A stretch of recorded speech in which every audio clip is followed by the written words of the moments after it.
There's a particular kind of loneliness that can arrive in midlife. It's not loud, it's not dramatic, it's just that quietness. The kind that creeps in at night when you've got the dishes done, when the house is so still, when you realise that there's nobody there asking where you are. And if you're a woman living alone over 50, you might have wondered, is this just how my life is now?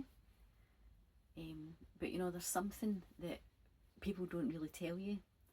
Loneliness isn't proof that your life's empty. It's often proof that you're standing at the edge of something else. Because sometimes the second half of your life asks us to stop performing for everyone else, and finally we get to come home to ourselves. Many of us over 50 are grieving things that have changed in our life. It could be your relationships changing, like myself, your children growing up and leaving the nest, going through the menopause, been there, done that, through the other side, and it's fab, by the way. Loss, divorce, retirement, bereavement. You could have lost your parents or siblings that you're close to, and you just feel invisible because the world just seems to be obsessed with youth. And then suddenly there's all this space in your life that you've maybe not had before. So a quiet house can feel quite peaceful one day and then painfully lonely the next. If you're rattling about in it yourself, especially if you've spent decades living with other people or caring for other people. Women are often conditioned to be needed. We're the nurturers, we hold the families together, we always put ourselves last. So when life becomes quieter, it can feel as though your identity's actually disappeared with all the noise that was going on. But here's the truth of it. Being alone isn't the same thing as being abandoned or lost. And solitude can become a sacred thing when you stop seeing it as being a punishment for your circumstances.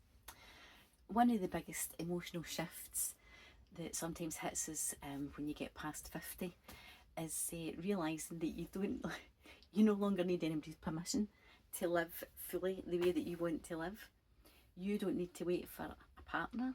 You don't need to wait for your growing children to tell you can do something. You don't need to wait for society or anyone else. So many women postpone joy and they think, well, I'll travel when, insert whatever applies to you, or I'll join that class when, or I'll wear that outfit when, or I'll start living properly when I meet someone else. No, this is your life right now. Not the waiting room before life begins again for you. Loneliness often softens the moment that you begin building emotional intimacy with yourself. And I know that sounds really strange at first, but the women who thrive living on their own after 50 are not necessarily the women with the most friends. They're the women who create meaning for themselves, tiny wee rituals, beautiful routines, connect with nature more, they have creative passions, they find purpose, they become immersed in community, they develop their curiosity now that they've got more time in their hands, and they don't ask, who will save me from loneliness? No. They ask themselves, what kind of life can I make for myself that would make me feel alive again? So let's talk about gentle, real ways that we can begin healing loneliness without any toxic positivity, like pretending everything's fine. Real healing is what you need. So the way that you can do that is to create tiny daily anchors for yourself. Human beings, we need rhythm. So for me, it's a morning cup of tea, 10 minutes peace, doesn't matter what else is going on, I've got to have that 10 minutes. Lighting candles at night time, at dusk. sort of signals to my brain that, right, okay, it's time to wind down now and chill out and get ready for bed.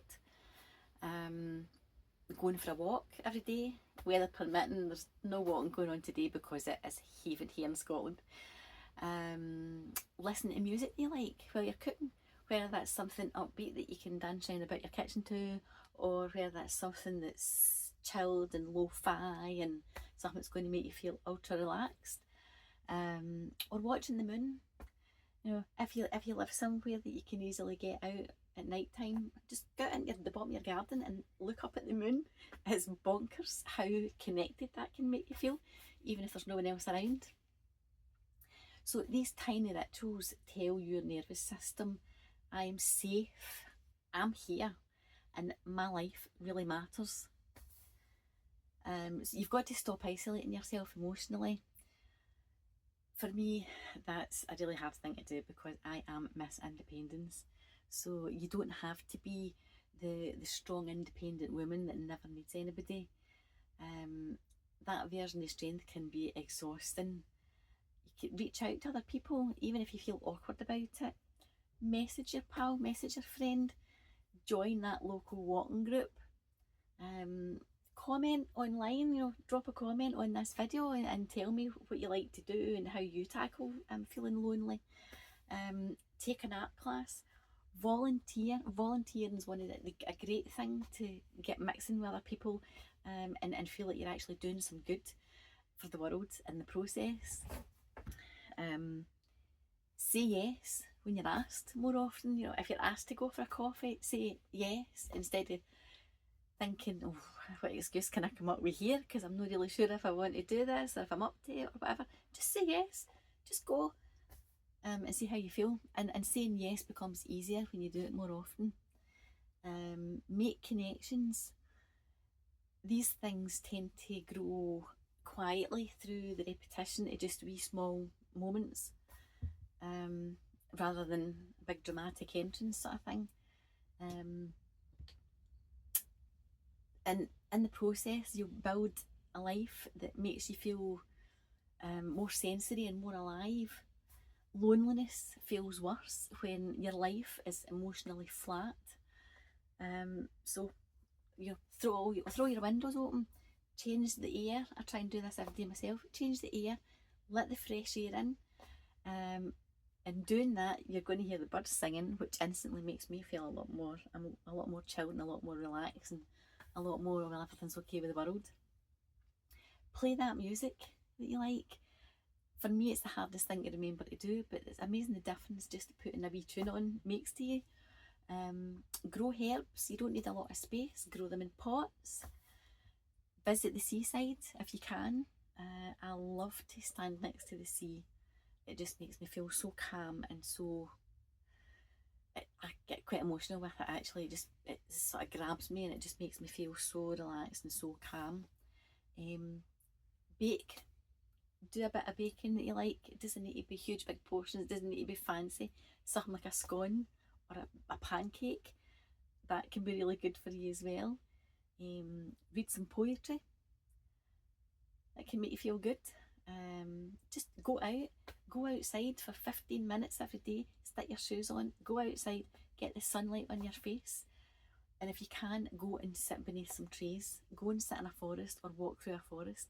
These things sound really simple, but your body experiences all these things as nourishment, especially when you're in midlife and you've sort of spent years doing the school run, making lunches, making breakfast, having to be back at a particular time to get dinner on, do the dishes, do the bedtime routine, rinse, repeat and start the whole thing again the next day. It's really good just to do nothing. But one thing that you should definitely do is stop believing you're too old. Now this one's really important. I look in the mirror every morning and I think, who on earth is this woman? How did that happen? Because up here, I'm still 21 up here. I don't think any differently. I don't think, okay, I'm a wee bit less physically able to do the things now that I used to. But up here, I still think, go through the same thought processes that I did when I was 21.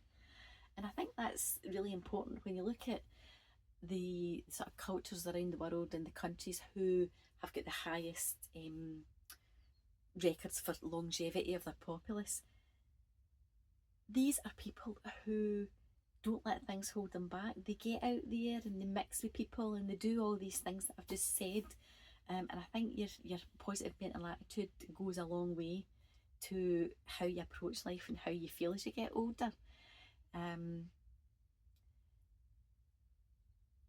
think as women, we kind of unconsciously stop expanding our horizons once we hit 50, because society's got this habit of telling you that all your best years are behind you. Absolutely not. You see women in their 60s and 50s and 60s and 70s who fall in love, meet the love of their life after they're 50, start a booming business, move a country or two, or move across the country they're in, learn to play a musical instrument because they've got so much more time in their hand, make new friends, heal trauma from their childhood, rediscover joys that they'd forgotten about for years and years, and just sometimes become themselves for the first time in their life. So you're not finished when you hit 50, you're just becoming another person that you probably should have been all along. So here's something that I've noticed. Sometimes loneliness isn't actually about missing people. Sometimes it's about missing yourself. The version of you that you buried underneath years of responsibility, or years of masking, or caretaking for other people, or people pleasing, or even just surviving if that was the position that you were in. And living alone can become the very space where you finally heal your own soul or your inner being, whatever you believe in, again. It's not about a role, it's not about a performance, it's just about you. Your daily rhythms, your desires, your creativity, your softness, your weirdness, your truth. And yes, some evenings are going to still feel lonely. That's just part of being human. But there's a difference between a lonely moment or two and a lonely life. And your life still has so much possibility in it. So, if nobody has told you lately, you are not invisible. You are not past it. You are not failing at anything just because your life looks a wee bit different now than it did. There are women all over the world quietly rebuilding themselves after hitting that big 5-0. Women learning how to belong to themselves for the first time. And maybe that's exactly where your blooming, your inner bloom begins now too. So if this video spoke to you in any way, let me know in the comments, because I'm way out of my comfort zone here. And what is one small thing that helps you feel connected and make you feel as if you're living life again? And if you'd like more gentle conversations about healing, midlife, solitude, emotional wellness, and soulful, simple living, subscribe and come and sit beside me again here at Your Inner Bloom Life, because you're not walking this path alone.